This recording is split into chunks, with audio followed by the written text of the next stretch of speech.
بسم الله الرحمن الرحيم الحمد لله رب العالمين اللهم صل وسلم وبارك على سيدنا محمد وعلى آله وصحبه أجمعين. Okay, so it's been 2 weeks now, but we're going to continue inshallah from where we left off. We're in Kitab al-Buyu'. So we're talking about commerce, finance, trade. That's the chapter that we are in. It is one of the longest chapters in the book, and it's one of the most important chapters in the book because it talks about a part of life that is very crucial and critical for everyone, regardless of whether you're someone who's religious or not. These rulings will affect everyone. That's why we talked about at the beginning. We talked a lot about ahkam al-bay' and specifically trade. What are the rulings regarding trade? And we talked about riba specifically. And we went into a lot of detail about that. Today we'll continue from. We're going to talk about al-daman. So I'll put up a couple of words and the meanings that they carry, so that we can continue. So the first thing we're talking about al-daman. And this is guaranteeing payment.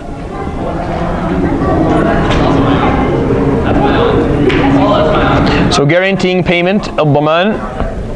All right. The chapter after that, we're going to talk about al-kafala, which is very similar, but has its own subheading. Al-kafala, very similar, not exactly the same. All right. Inshallah, we'll talk about sharika, which is partnership. And from it comes the idea of companies. Right? So sharika's idea of partnership, from it will come the idea of companies. Inshallah, if we have time, inshallah we will have time because we have a lot of time. We'll move on and we'll do something, we will do wakala.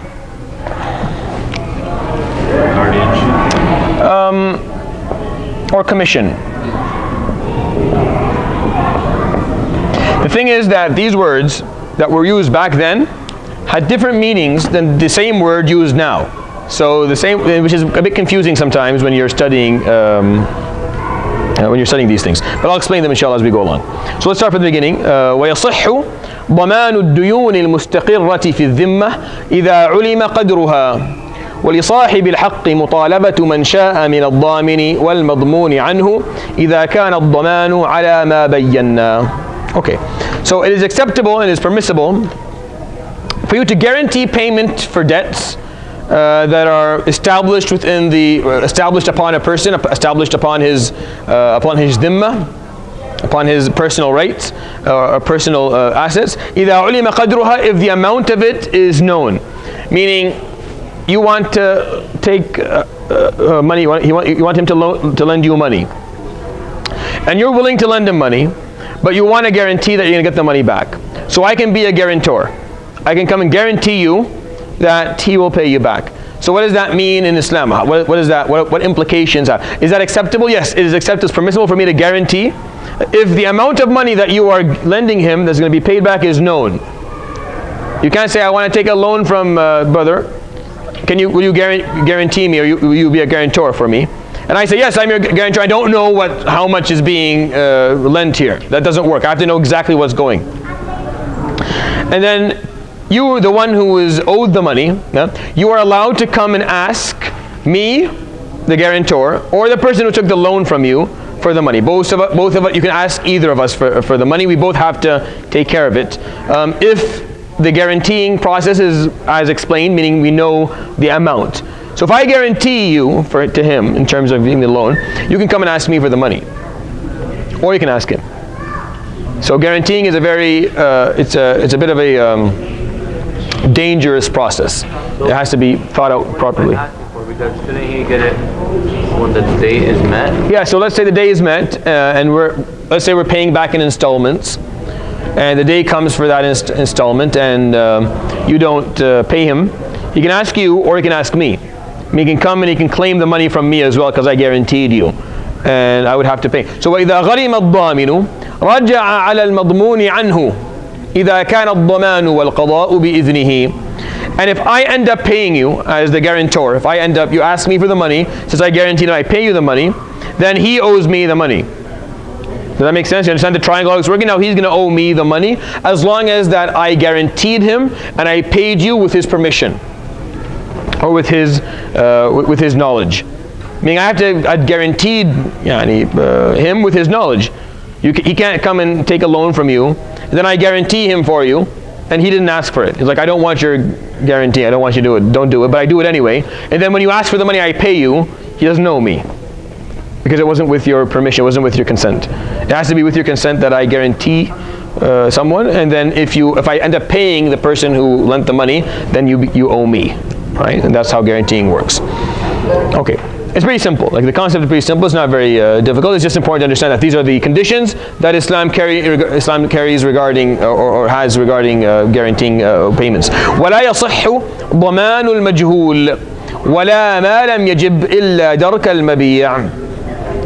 So it is not acceptable or proper or permissible for you to guarantee something that is ambiguous or unknown in amount or in value.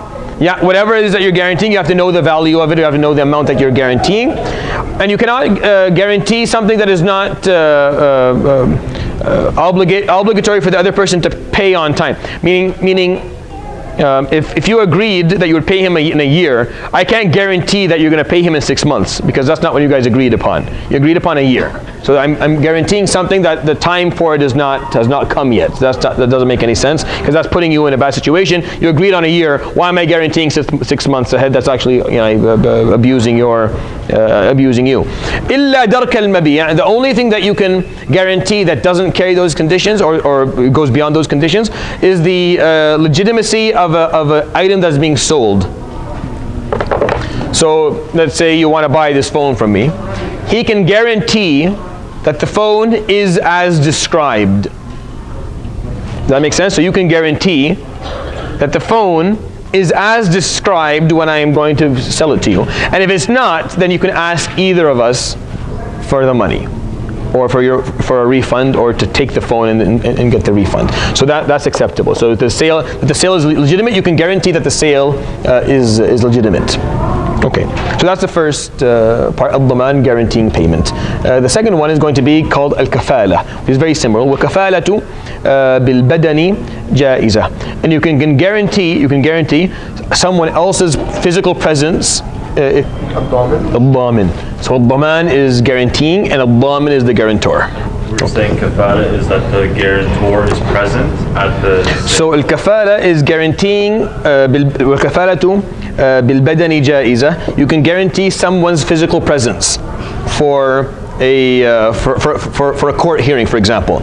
إذا كان على المكفول به حق لآدمي. So the person that you're guaranteeing their presence, if they owe something to someone else, if they owe their presence for some reason to someone else, then you can guarantee their physical presence. And the bill, always. Exactly. So you can guarantee. So when you bail someone out, you're guaranteeing that they're going to be present at their next court hearing. So that's acceptable. So kafala has the same meaning of dhaman. It's just a synonym. Sorry, it's synonymous to dhaman, but it's usually used when we're talking guaranteeing physical presence of a certain individual. Okay. If he doesn't fulfill his responsibilities, then it goes back on you. Anyone you guarantee, if it's not fulfilled, it comes back to you. Now you have to pay for that, or you have to take care of it. So if I guarantee your physical appearance to court, and you don't, then I'm going to have to carry a certain amount of that, the consequences for that. Like there's consequences that will become upon me because you didn't end up showing up. So it becomes a bit more difficult when it's on physical presence. Yeah. Somebody guarantees someone. Like why would someone guarantee someone? A lot of different reasons. Just people who are related to you, people. It's just there's tons of reasons. If a friend of mine, you need money, and you need someone to guarantee, because he won't give it to you unless he gets a guarantee. You need me to do it, I'll do it for you. Like when it comes to getting a passport here in this country, you need a guarantor, right? I don't know if you ever made a passport. You need two people to guarantee and to sign that this is the guy who it is. So these things are they're very common in legal situations. It's not unheard of. Okay. So the second thing we're going to talk about is sharika. وَلِلشَّرِكَةِ خَمْسُ شَرَائِطٍ. And there are five conditions to starting a partnership. Now, as I told you before within this chapter specifically, not everything in this chapter is precise and 100% because it was written in a very long time ago. So the conditions that the scholars put were conditions based on what they observed in terms of how partnerships were being built and how companies were being established.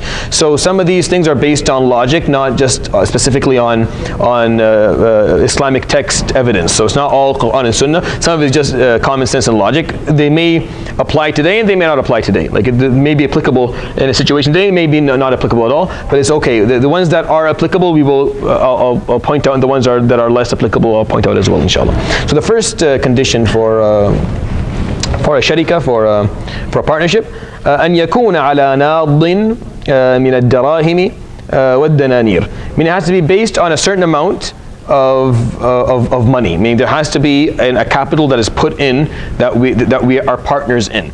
And that is unfortunately not the prominent position for the Shafi'iyya. It's what the Imam Abu Shuja put in his text, but it's not the prominent position for the Shafi'iyya or for any other of the madhahib that we have. Meaning it doesn't have to be on a certain amount of money. It can be on an estate or on an asset that doesn't have a face value, or the value of it is not clear, as long as we agree that it is divided 50% or 60-40 or whatever you want to divide it. So it doesn't have to be on money, but that's the first condition that he put here, radiallahu anhu. Now, where do we get the evidence for the permissibility of partnerships? Is what the Prophet ﷺ said in the hadith narrated by Abu Dawood. He says, "Inna Allah yaqul." Allah subhanahu wa ta'ala says, "Ana thalithu sharikain." I'm the third of any partnership. If there's two people who are partners, I'm the third one of their partnership. "Ma lam yakhun ahaduhuma sahiba." As long as no one betrays the other. As long as they don't betray the other, Allah subhanahu wa ta'ala is with them in this partnership, because Allah subhanahu wa ta'ala is encouraging people to take partnerships.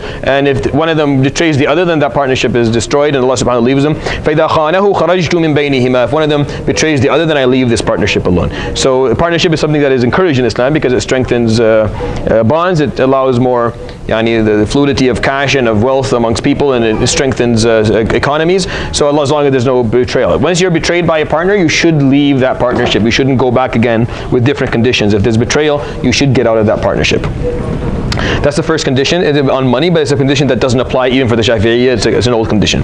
Now, وَأَنْ يَتَّفِقَا فِي الْجِنْسِ وَالنَّوْعِ. That the two partners are bringing in money or bringing in assets that are exactly the same in terms of their species and their type. And that again is not something that the Shafi'iyya even agreed to in the prominent position, nor other madhahib. This is an old opinion that exists. It doesn't have to be like that. I can bring in the labor, you can bring in the money, and we can start a partnership with that. So it's not something that is agreed upon.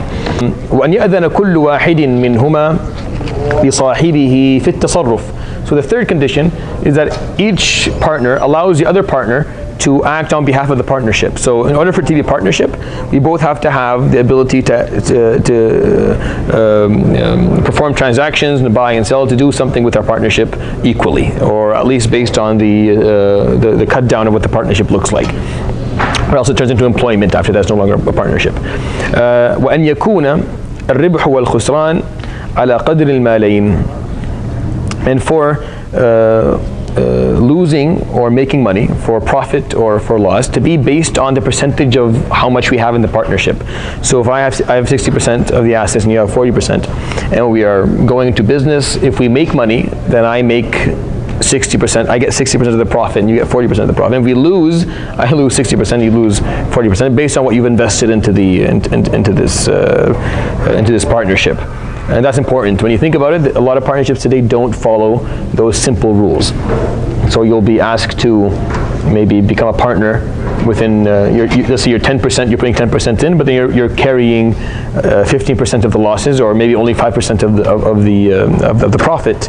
And those are different ways that people who have a lot of money take less risk. When you study finance, you'll find the trend to be horribly clear. Those who have money will try their best to reduce the risk on themselves to the point where they don't carry any risk within the partnerships, within anything that they do. And he who has less money will carry much more risk. And for an economy to be healthy, it can't work like that. If you have more money, you should be able to carry more risk in any transaction, in any financial endeavor that you're going to get into. And if you have less money, you shouldn't be carrying as much risk. I'm not saying that if you have money, you should carry all the risk. I'm just saying it should be proportionate to how much money you actually have, to your wealth. If you're wealthy, you have the ability to carry more risk anyway because you're wealthy. And someone who doesn't have any wealth doesn't have the ability to carry that much risk. And this is why these conditions exist for partnerships in the madhab. And all the madhab are similar in terms of of these ideas. وَلِكُلِّ وَاحِدٍ مِّنْهُمَا فَسْخُهَا مَتَى شَاءَ وَمَتَى مَاتَ أَحَدُهُمَا بَطَلَتْ. And both partners have the ability to end the partnership at any time. They can't be stuck in this against their will, because it's a partnership, or else if they're stuck in this against their will, or then it's no longer a partnership, unless they sign that they're going to stay into it for a certain period of time, right? But when one of them passes away, then the partnership ends, unless there's a pre-signed contract that this partnership, based on the assets, will continue with the inheritances of whoever inherits the money. If it's agreed upon that it'll go on to a certain period of time. Okay. And that is ending the part of partnerships. And this kind of talks to the concept of building companies in Islam. First of all, that is an encouraged thing. We're encouraged to think in partnerships and in companies, meaning to work, to start businesses not on our own, but with other individuals. Why? Because it lessens the risk that you carry. When you go into any business with more than one person, then you don't carry 100% of the risk of winning or making or losing money. You carry less because you have more people putting in their wealth, and you have to put all your wealth into it. So it's an encouraged thing in Islam to do, but there has to be certain conditions that make sure that everyone is getting treated fairly, and that no one's getting the shorter side of this. Say never do partnership. Yeah, well, that's usually based on the fact that we have less trust in each other. But from an Islamic perspective, partnerships and companies are encouraged in Islam for us to do, as the hadith that I narrated explains. And this is why we have a couple of conditions that the scholars put towards having these partnerships. Okay, we're going to move on to the concept after that, al-wakala. وَكُلُّ مَا جَازَ لِلْإِنسَانِ التصرف فيه بنفسه جاز له أن يوكل فيه أو يتوكل. And everything that you have the ability to use, any asset that you have the ability to use on your own with your own will, then you are allowed to offer someone the commission on your behalf to use it, or for you to take commission on someone else's behalf to use what they own. So this is just to say that if whatever you own, any asset that you own, anything that you're allowed to use, from a governmental and legal perspective, you're allowed to buy, sell, trade, or use in any way that you want. You're allowed to offer someone commission to use it on your behalf, and you're also allowed to take someone else's assets and use them as commission if they allow you to. So yuwakkil aw yatawakkal. So commission on one's behalf. What was the word that you used for kafala that you want to use? Someone gave me a word for kafala. Okay, someone offered a different word. The concept of commission on one's behalf is if you're going to leave the country, for example, and you want someone to have the power of attorney on your assets, then that's called tawkil or wakala. Right? For you give someone the power of attorney from a legal perspective. On assets, it's a similar concept where you will allow people to use your assets or to run your company on your behalf, meaning your signature now is equivalent to their signature. Right? So you're allowed to take commission on one's behalf. Now, are there conditions to do that? Yes, there are certain conditions for that to be acceptable. وَالْوَكَالَةُ, so commission on one's behalf, عَقْدٌ جَائِزٌ, is a contract that is permissible. It's allowed, it's okay for us to do.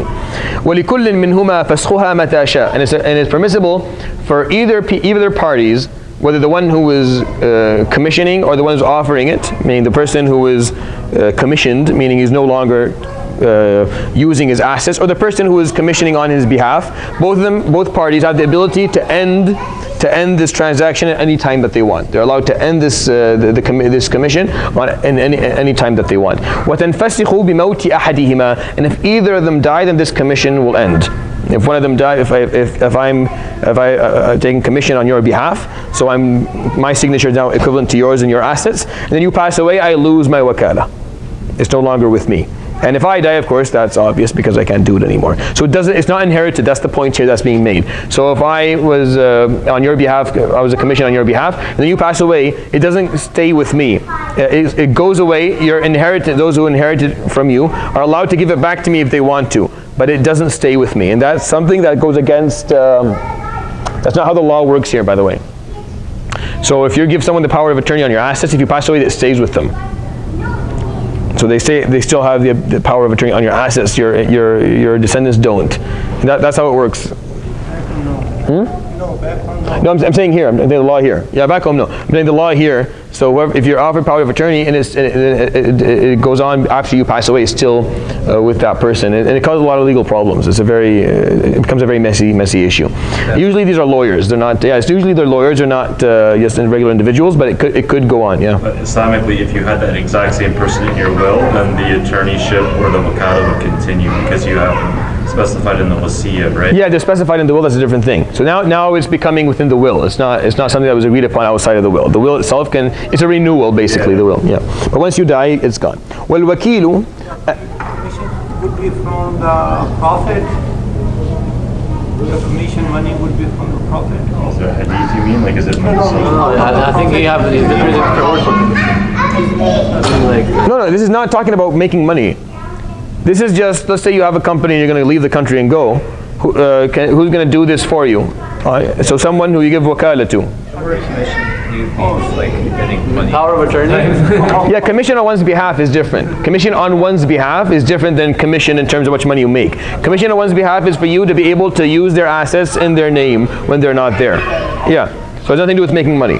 Well, wakilu, and the one who's taking that, the person who has power of attorney, or the wakil, the person who's taking commission on one's behalf, aminun fima yaqbiduhu wa fima yasrifu, is required to be trustworthy regarding what assets or what wealth he brings in, or what he spends. So if I'm running a company for you, I am required to be trustworthy in terms of how much money I bring into the company, to make sure that's all written, and how much money I spend from this company. Yeah, it all has to be based on trust. وَلَا يَضْمَنُ إِلَّا بِالتَّفْرِيطِ. But I am not the person, the wakil, the person who's taking commission on another person's behalf, is not required. He's not liable for everything that happens within the assets that he's responsible for, unless there's negligence visible, unless we can prove negligence. So if you leave your company with me, you say, I'm your wakil, I'm going to take care of this company for you, I'm commissioned on your behalf, and this company ends up losing a lot of money, right? So unless you can prove that I was negligent, I don't carry any liability here. It was on you, it was your mistake giving me that commission on your behalf to begin with. So it's a matter of negligence that needs to be, and that's very hard to prove. That's very, very hard to prove in these type of situations. But it just has to be spoken of. Yes. One point you mentioned about you can break it off at any point. Let's say somebody gives you power of attorney for his company, and then he travels. And while he's traveling, he says, "Hey, can you sign this paper for me?" And I say, "No, I want to break it right now." Yeah. That's okay? Yeah. That was your fault. You chose a non-trustworthy person. That's why the concept of wakala, and from it comes tawakkul, of course, and a lot of other Islamic concepts, is that you don't entrust this with someone who you do not know 100% that will not betray you, because they can betray you easily. Because it's very, very hard to prove negligence, and they can easily, take away, steal a lot of money from you and steal a lot of your assets. And there's not much you can do about it. So it's important that that's kind of noted. وَلَا يَجُوزُ أن يبيع ويشتري إلا بثلاثة شرائط. And there's 3 conditions for the person who is working on someone else's behalf, who's taking commission on someone else's behalf. There's conditions for him to use these assets in terms of buying and selling.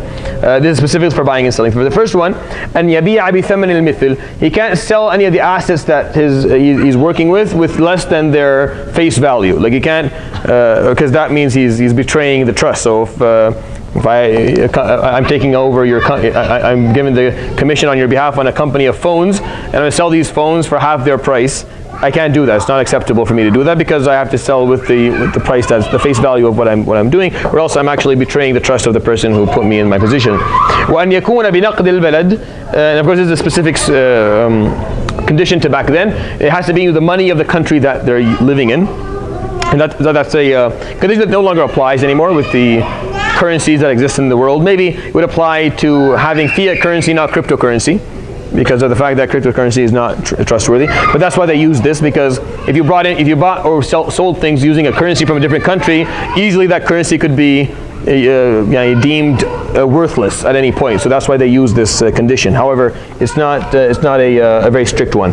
There is leeway to talk about. ولا يجوز أن يبيع من نفسه ولا يقر على موكله إلا بإذنه. And he can't sell or accept. He can't accept selling something or accept buying something unless he has the permission of his muwakkil. Meaning he's going to sell assets, full assets. Like let's say you gave me the company, you put the company. I'm the commission on your behalf for this company, and then I want to sell the company. I can't do that or buy another one unless I have the permission of the person who put me in that position. So there are certain conditions Islamically that will apply to wakala that don't apply in a lot of today's courts. So if you give someone power of attorney from a financial perspective as well, not just from a legal perspective, so they can do anything they want with your assets and they don't have to go back to you at any point at all. Islamically, no, if they're going to make big choices, then they have to go back to you if you for permission or for consent on doing stuff like that. And I think that the reason for that is just to make it safer, just to make sure that these things are safer and people don't end up betraying one another and it turns into a very ugly situation. Okay. That's commission on one's behalf. We move on to the final one on the board, al-iqrar, or admission. وَالْمُقَرُّ بِهِ ضَرْبَانِ. And what we admit to are two types of things. This is an important chapter, or important part in the chapter that we're studying. When you admit to something, you admit to two types of things. First one, حَقُّ اللَّهِ تَعَالَى وَحَقُّ الْآدَمِيِّ. A right that is owed to Allah subhanahu wa ta'ala and a right that is owed to a human being, to another person. And they're very different in terms of how that works. So an example, let's say I admit to stealing from you. I admit to stealing something from you. And I also admit that I left Islam this morning. I stopped being a Muslim. So the first one is a haqq of an adami, it's a right of you, I stole from you.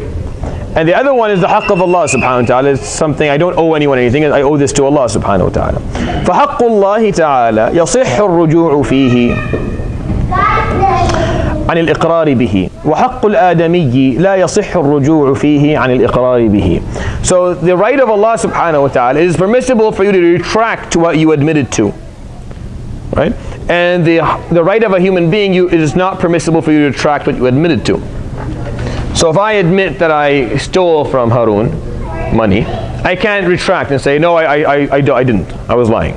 That's not, you admitted to this, now you're going to be held to it. So it's like a confession. Once I confess that I took something from someone, I harmed someone, it sticks. I can't go back on my confession. But if I say, this morning I left Islam, and then they come to me with their swords or come to me to tell me I have to do tawbah, I'm like, no, I didn't do it. Then what happens? Nothing, khalas. My word is enough. If for example, when it comes to a lot of the hudud, when it comes to the punishments, social punishments, regarding zina, for example, if I commit zina. Now, unless I'm caught by 4 individuals, so I'm doing it publicly, I won't be lashed unless I come and admit it. Unless I come and I admit it. And the Prophet ﷺ would discourage people from ever doing that, never admit it. Just make tawbah and move on. But some people want to admit it, want to be purified, like basically to get the punishment so they can be purified. So if I came and I admitted of committing zina, and you're like, well, you admitted it, so now we have to lash you, and then I say, you know what, I didn't do it, you leave me. That makes sense? You leave, because this is the haqq of Allah subhanahu wa ta'ala, not the haqq of anyone else. So the rights of human beings, I can't retract. But the right of Allah subhanahu wa ta'ala, I can retract. Because it's between me and between Allah subhanahu wa ta'ala. There's punishment waiting anyway. But when it comes to the right of a human being, you can't retract it. Once you admit, that's it. It's stuck on you. Right? Unless you were coerced or other examples that would apply. Okay. So that's regarding admission. Yeah. If a person commits murder or theft and then the one who he knows about it, like the one who's like he would have been affected if he forgives them, then he doesn't have to go through with telling the state. Or like, let's say somebody stole $50 from me, and then they tell me about it, and I say I forgive you. So there's no need for me to. Depends on how big the crime is. So some crimes there's the haqq of the state, the right of the state. So there's the haqq al-am, what's called the general public's rights. So which is a punishment that would apply even if the person forgave you. So if you commit murder and then the family forgives you, that's fine, but there's still going to be a punishment put upon you, like a jail, or you have to be sent out of the city for certain, because that's the general right of the public. So it depends on how big the crime is. If it's a small one, like $50, that doesn't matter. But if it's like 50 million and then you forgive if for some reason, then no, there's still something, because embezzlement there's a portion of the punishment that is based on the general public's law, or the law in general. It's not just based on your harm. And a part of that will be on your harm as well. So that's something that exists in law today and exists in Islamic law as well. Yeah, sometimes government even pays, but they still maintain the. Yeah, exactly, because there's a bigger picture here that needs to be taken care of. But you're right in general. Yeah. وتفتقر صحة الإقرار إلى ثلاثة شرائط. There are three conditions for an admission to be proper, for acceptable or valid. For the validity of any admission, there are three conditions. Number one, al-bulugh. The one who is admitting has to be baligh, has to arrive at has to be of age. Has to be someone who is legally responsible or religiously responsible. Today, I think it's 18 or 17, right? In Islam, it was bulugh whenever you hit puberty, because at that time you would just leave the house and go work and start a family. They would marry you off and go do your own thing. Today's life is different, so it's a different level of maturity. So basically, maturity is the word that I use usually for bulugh, and I think it's the proper word, as long as we can define it legally or psychologically or socially. Wal-aql, which is sanity. The person who is admitting has to be sane, and the admission of an insane person does not count. So if an insane person admits that they committed murder, it doesn't really apply. Nothing happens. It has to be someone who has sanity, or if someone does it at a time when they're not sane. So if you admit to something when you're drunk, right, it doesn't apply. Of course, you should be punished for being drunk, or being drunk is haram. But if you do admit something when you're drunk, or when you're half asleep, or you're intoxicated, it doesn't count. So that's an important point, because sometimes there are certain drugs they'll intoxicate you with, and they're called the truth serums, right? And that's what they call them, meaning your subconscious will start speaking, and everything you feel and everything true will come out. Well, Islamically, it doesn't count. Admissions are only acceptable when you do them with maintaining your sanity, and that's the law today. But they will sometimes try to reference certain drugs that can be given that would maybe bring out to a point where you're just talking gibberish. Yeah, exactly. So your sanity has to be maintained in order for your admissions to be acceptable. What if the opposite of that, where somebody commits a crime during their insanity? It's different. That's a whole different story.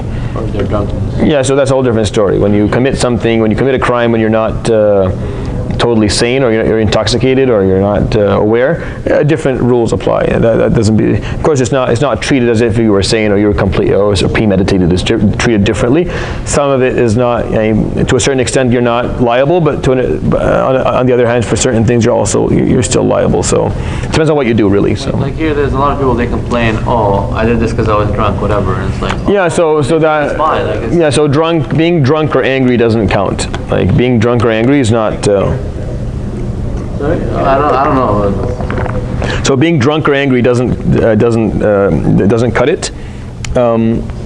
Admissions, however, you have to be sane. So even if you're drunk, you admit to doesn't count. But if harm that you caused during your time of being drunk, you're liable for the harm. You may not be punished at the same level because you weren't doing it intentionally, but you're still liable for the harm that you cause. Okay. The third condition, so bulugh aql, the third condition, al-ikhtiyar, that you do it by choice. Yeah, by choice. You're not coerced into doing it. You're not forced to do it.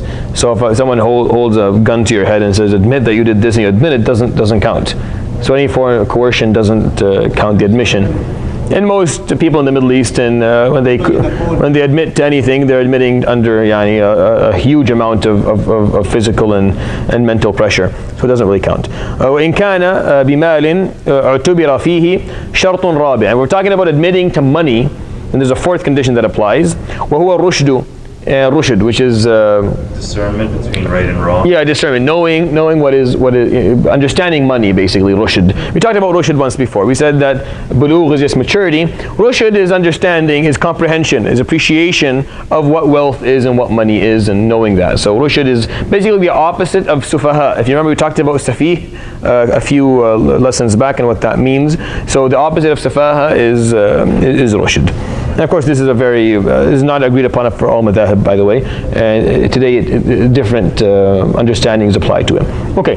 وَإِذَا أَقَرَّ بِمَجْهُولٍ رُجِعَ إِلَيْهِ فِي بَيَانِهِ ويصح الاستثناء في الإقرار إذا وصله به وهو في حال الصحة والمرض سواء. So if you admit to something that is ambiguous or unclear, then we go back to you to ask for clarification. We don't make up our own story.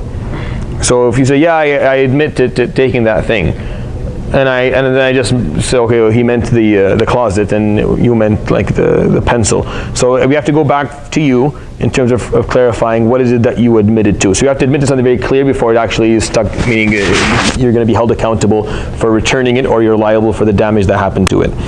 And if you want to make an exception to an admission, you can do it as long as you say it at the same time.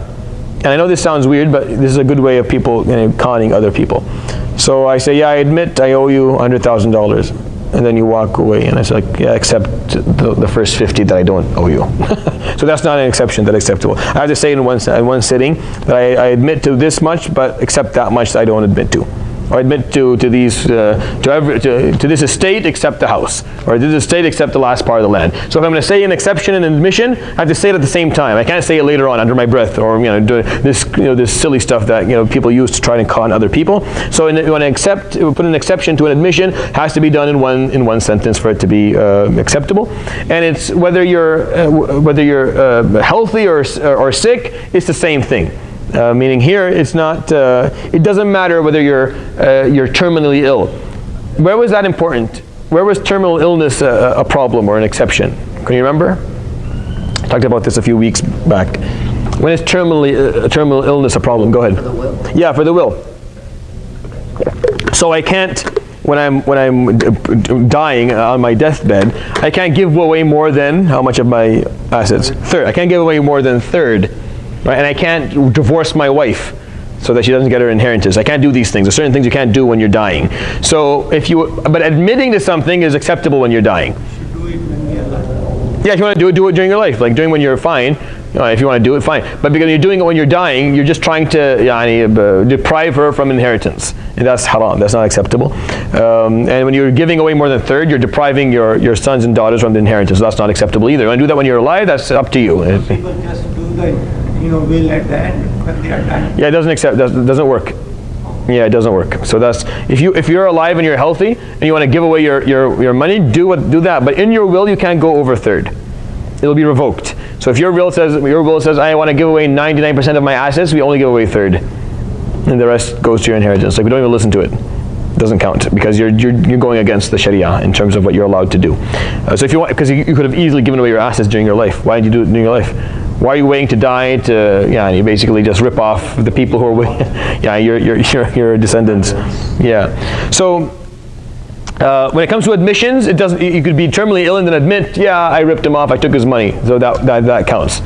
Because that's a different thing. That's not, you're not giving away charity here. You're admitting to something that you did. If you took some money from someone, you admit it before you die, then you owe that person the money back. So if you admit it when you're sick, it's acceptable. That's why the Imam talked about it here in that form. All right. The point after that, I'll take off, or just add another point. So we talked about kafala, how it's a bit different. So the point after that is al-i'ara, and that is lending.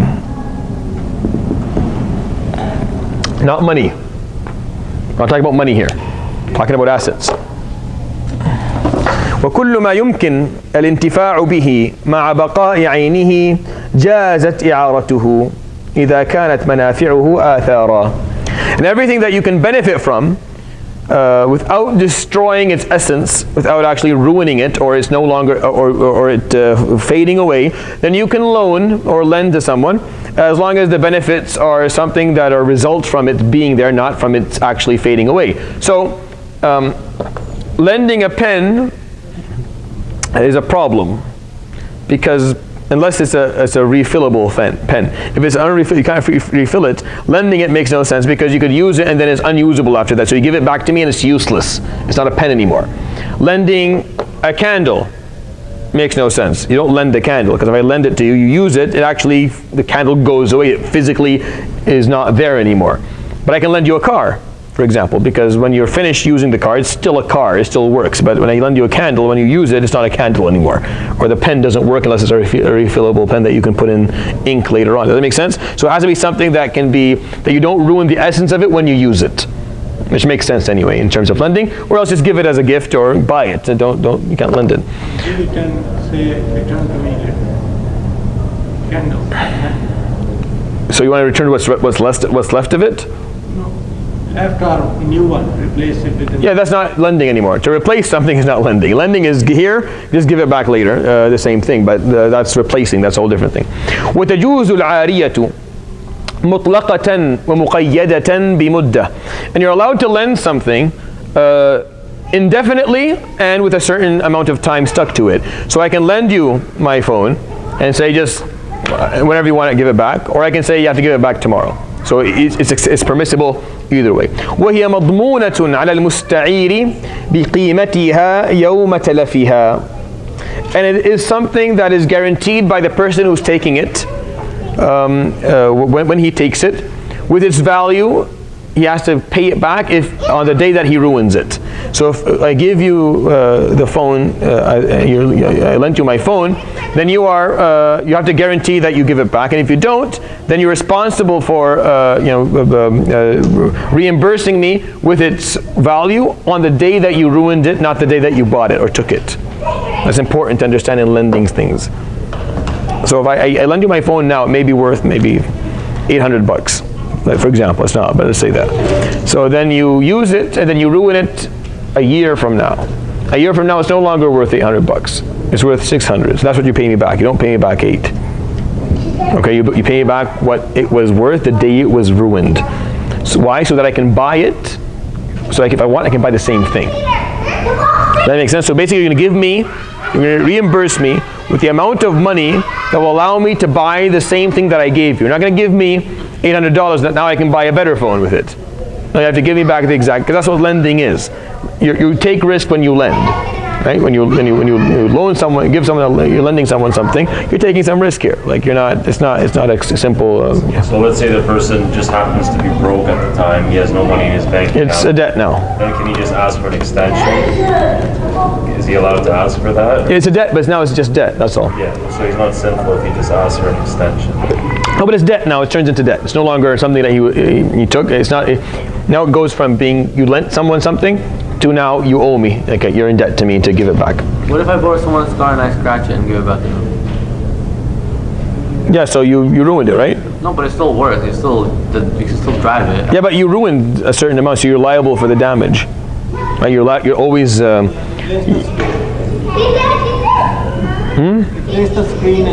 Yeah, so the next sentence we'll talk about that. وَمَنْ غَصَبَ مَالًا لِأَحَدٍ لَزِمَهُ رَدُّهُ. If you take an asset from someone against their will, and the same rules now will apply for someone who's lending something to someone else. Let's just add this in case someone took it against their will. لَزِمَهُ رَدُّهُ. Then you have to return it. وَأَرْشُ نَقْصِهِ. You have to pay him for damage, right? وَأُجْرَةُ مِثْلِهِ.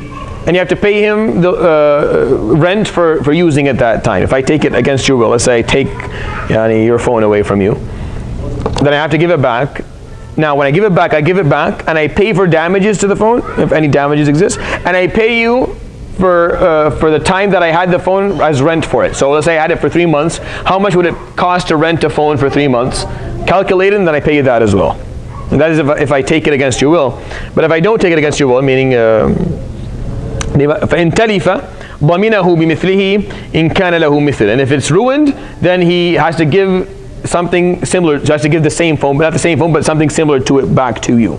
أو إن كان له مثل. If there's something, if there is an asset that's exactly the same that I can give it back. So if I steal a horse and the horse dies, I have to give back a horse that is similar to that horse in terms of its age and if there's no horse similar to it.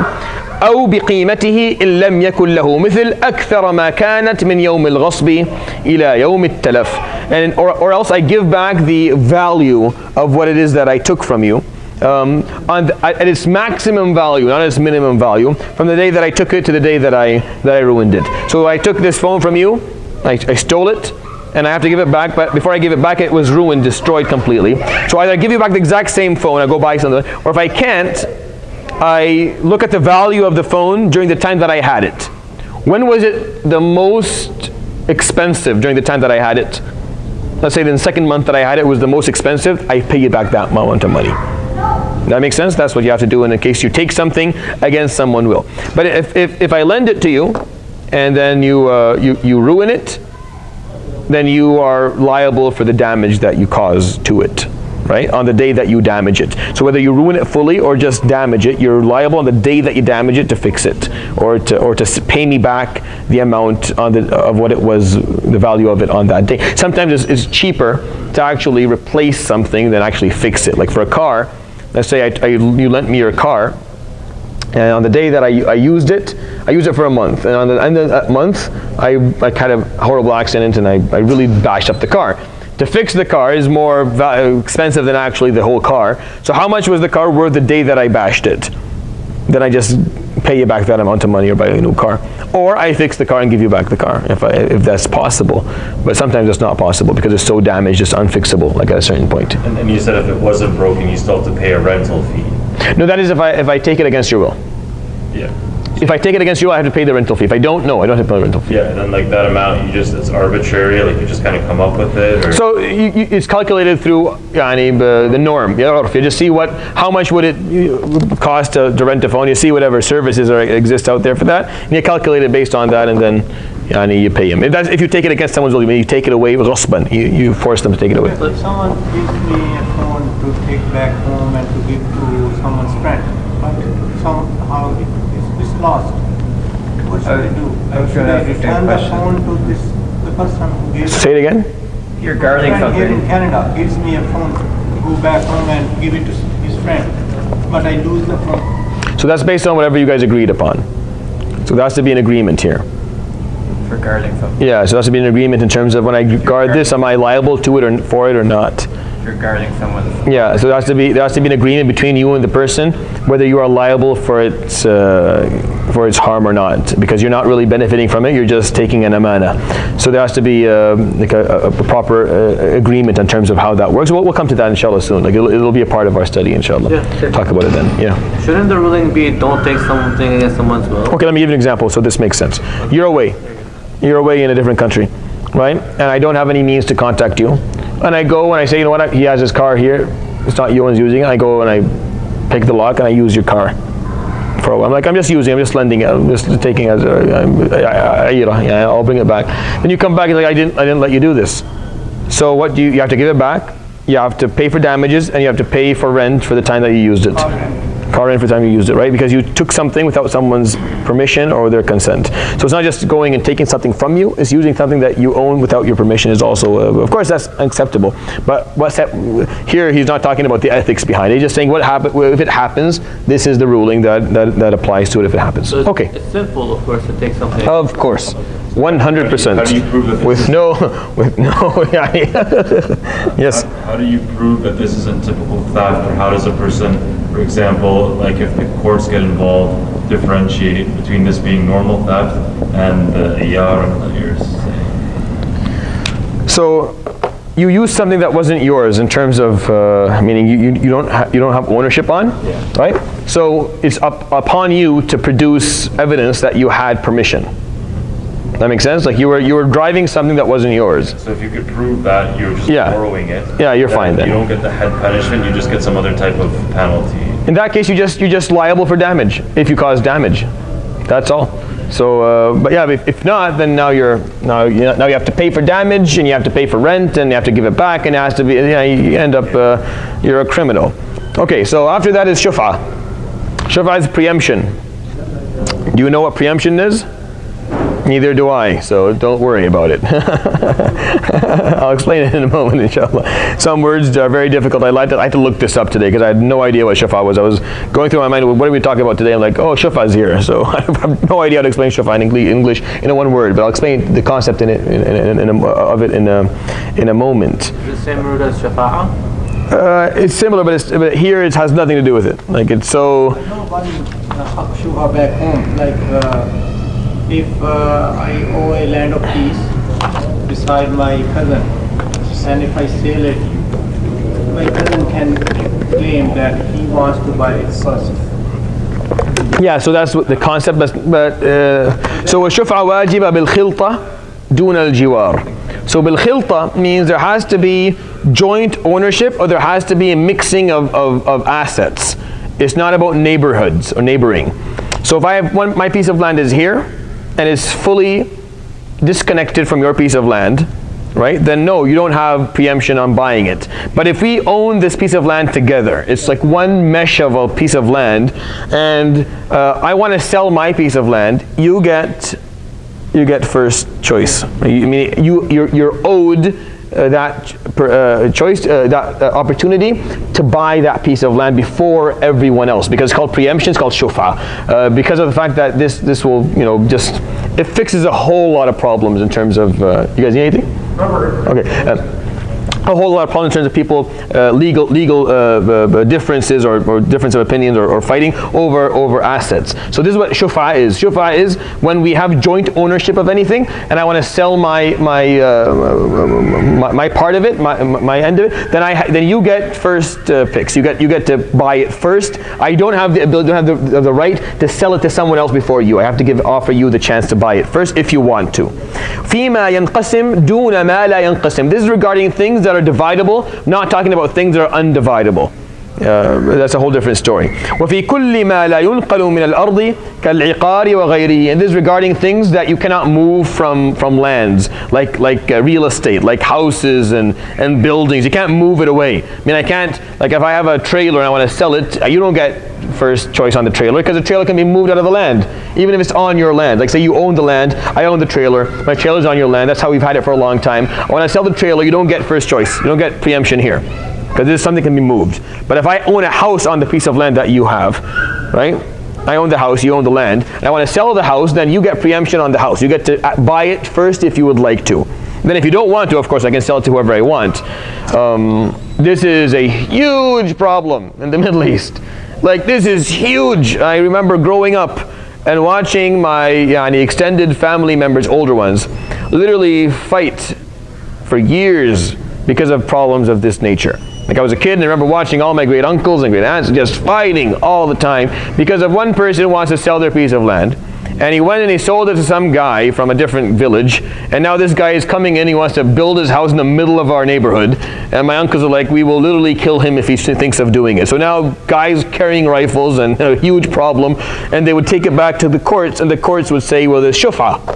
The Syrian courts have certain parts of it that follow Islamic law. It's not just Islamic law, it's just really common sense law. If we both own this, if it's joint ownership, you want to sell, I should get a heads up in terms of if I want to buy you out, like especially in a partnership or a company, you just go and sell to someone else immediately. But if I don't jump on the opportunity, or I don't have the ability, or don't have the will, don't have the money, then you can do whatever you want. But if I do, then that's an owed right that I have. If it's joint ownership of any sort. And obviously if a person did shufa, like let's say he had 50-50 partnership on an asset, he still obviously has to give the other 50% of the profit he gained. Of course. To the person, regardless if he told them or not. Yeah, of course, that's a given, yeah. Is it applicable to all kind of lands, not only agriculture, not residential? No, so like I said, it has to be something that is divisible, and it has to be something that you cannot move. If you can move it, then you don't have to do it. Both agriculture land and residential both? Yeah, so land and then buildings on top of the land, and maybe agriculture or trees in the land, because you can't move those. Two people, like any two houses, they have? Yeah, same thing, yeah. But for example, let's say we own 100 cars. You own 50, I own 50. You don't get preemption on the cars, because even though they're in the same place, let's say they're put in the same warehouse. But because these cars are movable, I don't have to give you preemption on the cars. But if we own the warehouse and I want to share my percentage of the warehouse, I have to give you preemption, because joint ownership of an asset, of a real estate, of a building. There's another maybe relevant, but if different family members, like after the death of some family relative, 4 or 5 people get the share in one house. So is there any preference who would buy, or? As long as anyone in the house. Yeah, anyone in the house. Right, or just they also have this right? Yeah, they have this right. I'll tell you a funny story. An uncle of mine owned with another uncle of mine it's called a shurat zaytun. So it was a number of olive trees in a row. 12 olive trees. One uncle owned, I think, 10, and another uncle owned 2 olive trees. So the uncle who owned 2 olive trees wanted to sell his 2 olive trees to some other guy. and he didn't do it properly. So he didn't do preemption, didn't give my uncle the chance to buy him out, and he sold it to some other guy. And then we had this weird guy we don't know coming just to take care of his 2 olive trees on the land. It was very, very difficult. It caused a lot of problems, and we tried to buy him out. He wouldn't sell his olive trees. We had to go take it to court in order for it to actually to work. So these problems are more prominent in other parts of the world. I think here it's less prominent, but you'll find it in other parts of the world. Okay. What Yes. happens if it is something that's not divisible, like a cow, 2 people in 1 cow? Yeah, that would be the same. Buy up the person. Yeah, that would be the same. Yeah. So it would be the same. Yeah. Okay. The final word here. بالثمن الذي وقع عليه البيع. You can buy you give him the first choice, your partner, to buy based on the price that is proper for the time. So again, let's say we own a partnership of land and I want to sell my 50% of it. So you get preemption on buying because you're my partner. You have to buy it from me based on the actual price, the face value of the land. You can't just come up with any number. So let's say my land is worth $100,000. You can't say, well, I'm going to pay you 85 for it, and I get first choice. Yeah, you get first choice if you'll pay me $100,000, which is the value of the land. Meaning that's the land, that's what you're getting for it. I can't ask you, for example, for $200,000 for it. That's not fair. Meaning, what is the value of this land in terms of selling it? You get to pay that amount and take the land. You can't pay me less. I can't ask you for way more. I can only ask you for what is acceptable for that piece of land to be sold for, which is an important point as well. Because then I can say, okay, you get preemption on the land. I want to sell it to you for $1 million. I want to sell it to him for $5,000. It's my choice. No, that's not what it is. Preemption means what are you willing to sell this for? What have you put it on sale for? That amount, I get to pay it first. I get to pay it first. I get to get it first. No one else before me. Yeah. So وهي على الفور فإن أخرها مع القدرة عليها بطلت. It is something that you have to do immediately. Shufa, preemption, you have to do it right away. And if you postpone it, even though you're capable of paying for it, batalat, meaning it's not acceptable. You can't come later on and say, well, I wanted it. Well, you had the money at the time, and you didn't come up and buy it, so now you lose your chance. So if you have the money, then you have to do it immediately, or else you lose your chance in doing it. All right. What happens if you don't have the money? Because you didn't put that there, but that's of course obvious. So you don't have the money. You can't buy it. So you can ask for a certain period of time to make the money, to come up with the money. You're allowed a certain period of time. They differ on those periods of time within the madhahib. Some allow up to a year. Some madhahib allow up to a year. Like you can ask, I need a year to put this money together. And then if the other person who's selling is not in serious need, he has to wait for that year. Some of them say up to a month, 2 months. So we give you time to come up with the money in case you really want that, in case you really want to buy the piece of land that is a part of your joint partnership. You don't want anyone else in, but you don't have the money right now. Then you can go and liquidate some assets or find some way to buy it. All right. وإذا تزوج امرأة على شقص أخذه الشفيع بمهر المثل. So this is an interesting point. So let's say I marry a woman and her mahr is my percentage of the land, right, or the asset, or the joint partnership asset. So now this asset is going to go to whom? To my wife. So my partner can give her mahr al-mithl, give her the dowry that usually women take, and take the piece of land. So let's say the dowry that is usually given to women. What is the dowry usually given to women here? Goes all over. Yeah, around $10,000. 15. Let's say 10. Even though I think it's too much, but let's say 10, Yani. I think my wife took what, $200 or something. My dowry from her was like $200 or something. It was ridiculous. But let's say minimum wage went up. So. Yeah, exactly. So let's say 10,000, just for the benefit of the argument. So let's say $10,000. Now I go ahead and I give her dowry, a piece of land that is a joint partnership. Now I made a mistake here. If that piece of land is way more than mahr al-mithl, is way more than $10,000, because now my partner can actually give her $10,000, which is the norm of mahr at the time, if there's a norm, if there's a urf of mahr at the time, and take the piece of land. There are a number of reasons for that. First of all, because it's joint partnership and preemption is a part of how things work, I have to respect that, number one. Number two, I shouldn't be giving more than the norm of dowry. it's discouraged that you give them more of the norm of dowry, because you actually, if you start raising the dowry a lot, it makes it hard for people. If you raise the mahar, you make it hard for people to get married. So I made a mistake if I did that. Now I can give her a piece of land that is not joint partnership, where there's no preemption on it. It can be worth whatever I want it to be worth. But if I give her mahar, a piece of land that is based on joint partnership and there's preemption here, he can actually find a loophole in Islamic law. Now that is not for all the madhab, that is for the Shafi'iyya specifically, not specifically, but other madhab also see something similar, but it is a matter of difference of opinion. But I've always thought that was an interesting ruling that existed. Contract, because he's giving something that he doesn't fully own. You know, he owns it. It's just a part of joint partnership. He owns the piece of land that he's giving, but it's part of a joint partnership that requires him to respect the preemption clause of it, which is shufa'a, and he didn't. So that's his problem. Okay. وإن كان الشفعاء جماعة استحقوها على قدر الأملاك. And if those who have joint partnership are more than two, then they're allowed to buy, or they take the profit based on their percentage of ownership. So it's just the math has to be lined up properly. Okay. I think that's enough. We've done over an hour and 15 minutes now. So we'll stop with that. We'll continue inshallah next time with al-qirad. Is this hard? This is not very hard, is it? So there's not many questions. So we'll go through. I'm trying to go a bit more quickly through this so that we finish more inshallah before the Ramadan. جزاكم الله خير سبحانك وبحمدك أشهد أن لا إله إلا أنت أستغفرك وأتوب إليك وصلى الله على سيدنا محمد وعلى آله وصحبه أجمعين.